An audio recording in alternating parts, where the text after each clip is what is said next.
I'm in Salad and I Saw the Man Who Wasn't There. It is directed by Joe Cohen, and if you haven't seen this movie, I will spoil it for you. The movie starts, we're following Ed Crane, and he's a barber and he hates his life. Ed is married to Doris, who drinks a lot and doesn't really seem to care about him whatsoever. It seems like Ed and Doris doesn't really have a strong relationship. The relationship is just Doris chatting all the time and Ed listening. It also seems that Ed is not happy with his life whatsoever. He wants to get the heck out of the barber business. It seems that Doris and Ed don't really have a strong relationship at all. It seems like Doris is the type to just have a little chat, and Ed is the type to listen. They don't really communicate that much. I really do like seeing Ed's point of view. It seems like he is talking inside his head the entire time, while everybody else around him is really chatty. I also love the added detail that everyone forgets Ed's name. Everyone has to be like, what's your name again? Oh, I'm Ed Crane. And he's very expressionless. So Ed Crane is generally unhappy. There's this guy that is like, hey, 10 grand and you can get into the dry cleaning business. Ed Crane, being super unhappy, is willing to find a way to get the 10 grand. You know what he does? Finds a way to get the 10 grand by blackmailing Big Dave. Who even is Big Dave? Well, Doris is definitely 100% cheating on Ed with Big Dave, and that's not good at all. No way. I love that Ed is like, okay, I'm going to do a clickety-clackety. I'm going to blackmail Big Dave and be like, I know what's up with you and Doris. You better give me the 10 grand right now. Here are some instructions on how to give you the 10 grand. I'm like, oh my goodness, is this gonna work? Somehow this works, some way. Oh my goodness, how did this even work? Ed gets the 10 grand. He gives the 10 grand to the guy who's like, oh, I could offer you a position in my new invention called dry cleaning. And I'm like, all right, to Ed, first of all, there's many people, well, specifically the guy that you blackmailed, Big Dave. That guy went to Big Dave first and is like, hey, do you want to be in this? Do you want to be a partner in this? Give me 10 grand. Basically the exact same thing that he asked Ed to do. And I love this because he's like, no, I don't want to be part of this. I think you're a scam artist. So he gives the 10 grand to the guy. And the funniest thing is, oh, no way to contact him whatsoever. Did he just leave? Did he just steal the 10 grand? What happened to him? Also, oh my goodness, Big Dave figures out that it was actually Ed who blackmailed him. And he's like, okay, come here. Come hither, come over to my store. And so Ed does. And he approaches Big Dave. Big Dave's like, hey, you did blackmail. I'm gonna choke you. And then the best thing ever happens in this movie. Oh my goodness, Ed does a little stab to the neck, and then Big Dave is dead. And I'm like, oh wow, Ed, you just committed a murder. That's no good. Oh my goodness.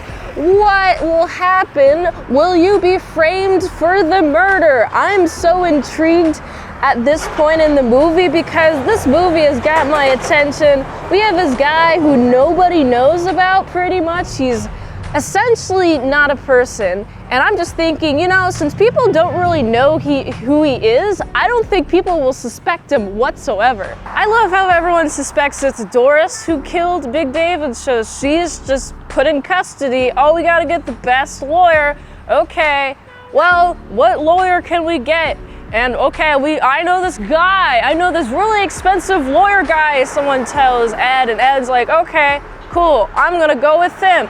He's the biggest, baddest, bestest lawyer guy in the place. We gotta get him here. And I'm like, oh my goodness, Ed, I don't know if you like really stand up for yourself that much. I mean, we got a good old pal Frank over here who owns the barber shop. He's like, you know, I'll just lease it to the bank or whatever that's called. I'm not really a business person. I don't know how any of this stuff works.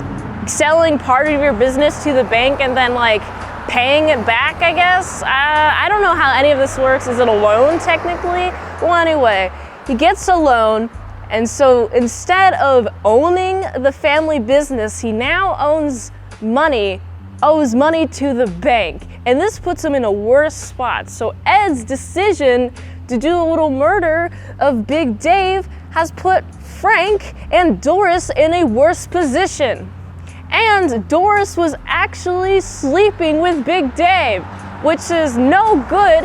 Also, Ed's reaction to this information is so nonchalant. It doesn't seem like he has any emotions at all or cares whatsoever. I do like the internal dialogue, although I wish there was a little bit more internal dialogue to explain more of his feelings, or maybe the internal dialogue is all that he's feeling. Life just keeps getting worse and worse for Ed, for Frank, for Doris. Well, I guess there is no life for Big Dave, so he doesn't have to suffer whatever stuff happens after his death. So that's the benefit of death, I guess. So Ed, instead of focusing on Doris, meets this chick, Rochelle. She's young, she plays pianos. Okay, I'm gonna take her to a very professional, very high up guy. Oh, let's take him to the guy, very good piano. Okay, hey piano man, go look at Rochelle. Okay, looks like that she is technically good, but she has no soul. Okay, and you gotta have some music skills. You gotta have some personality. You gotta have some personalities in order to type, in order to give good music. You can't just be like, da da da da da da da da da. I bet she does a lot of classical stuff. If she leaned more towards like jazz piano, there's a lot more stuff there. So, you know, I wish she was more expression-ish. But also on the way home, she misreads the entire situation and she's trying to give a blowy to freaking Ed. And Ed's like, no, and then they crash the car. And then he wakes up in the hospital, he's like, oh, you're being charged for murder. And I'm like, what? And then the reasoning is, oh, well, actually we found the guy that you gave 10 grand to and he had these papers and your name was in these papers, so you're responsible for the murder. And I don't understand that. How is, because his name is on some paperwork, he's responsible for some murders? Oh, you're just gonna make up something? Oh, geez. And he doesn't really have a good public defender. His wife doesn't have a good public defender. She ends up hanging himself, and then he ends up getting the electric chair, and his life meant nothing. Nobody cared about him. He didn't do anything with his life, and this is really sad. But I also think this is a very fitting end for Ed. This is a very good movie. I really enjoyed the movie's shots. I really enjoyed the movie's performances. I especially love Ed. Oh my goodness, if you haven't seen this movie, I do recommend it.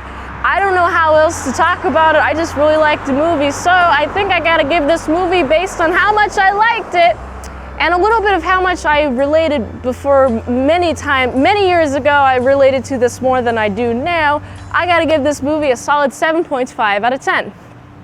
If you like this review, watch another one YouTube really likes that. You get a fast track a movie review for $20, patreon.com/ASEPresents. If you like to help support the daily grindiness of all these daily movie reviews, go to this link tree. And until next time, mint salad sauce. See you later, my sour croutons and bacon bits.